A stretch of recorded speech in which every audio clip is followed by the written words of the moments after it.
ಇದಕ್ಕೆಲ್ಲ ನಾನು ಉತ್ತರ ಕೊಡಲಿಕ್ಕೆ ಆಗ್ತದ? ಇದರಲ್ಲಿ ದೇವರ ನಮ್ಮ ಹಣೆ ಬರ ಎಲ್ಲಿ ಹುಟ್ಟಬೇಕು ಎಲ್ಲಿ ಸಾಯಬೇಕಂತೇಳಿ ಬರೆದಿದ್ದಾರೆ.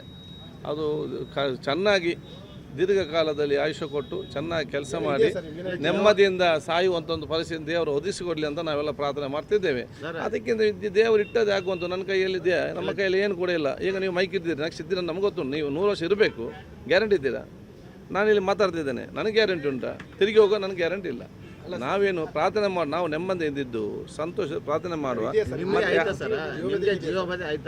ಇಲ್ಲ, ನನಗೆ ಯಾಕಿದೆ? ನನಗೆ ಯಾವ ಜೀವ ಬದಲಿಕೆ ಕೂಡ ಇಲ್ಲ. ಯಾರು ಸ್ಥಾಪನೆ ಮಾಡಬೇಕಂತ ಏನು ಉದ್ದೇಶ? ಅದು ಅವ್ರದ್ದು ನನ್ನದು ಗೆಲ್ಬೇಕಾ? ಅವ್ರದ್ದು ಗೆಲ್ಬೇಕಾ? ಹೇಳಿದವ್ರ ಇಲ್ಲ ನೋಡಿ, ಕೆಲವೊಂದು ಸಂದರ್ಭದಲ್ಲಿ ಹಿಂದೆ ಬಾಲಸ್ ಬಂದದ್ದೆಲ್ಲ ಇರ್ತದೆ, ಅಂಡರ್ ವರ್ಲ್ಡ್ ಅದು ಇದೆಲ್ಲ. ಅದಕ್ಕೆ ನಾವೇನು ಕೂಡ ಮಾನ್ಯತೆ ನಾವು ಕೊಡಲಿಲ್ಲ. ನಮಗಾಗಿ ಮಾಡೋದು ಬೇಡ. ಈ ರಾಜ್ಯ ಜನತೆಗೆ ಏನು ಬೇಕು ಮತ್ತು ದೇಶದ ಜನತೆಗೆ ಏನು ಬೇಕು, ನಮ್ಮ ಜಿಲ್ಲೆಯ ಜನತೆಗೆ ಏನು ಬೇಕು, ಅದಕ್ಕೆ ಮಾಡಿದ್ರೆ ಆಯಿತು.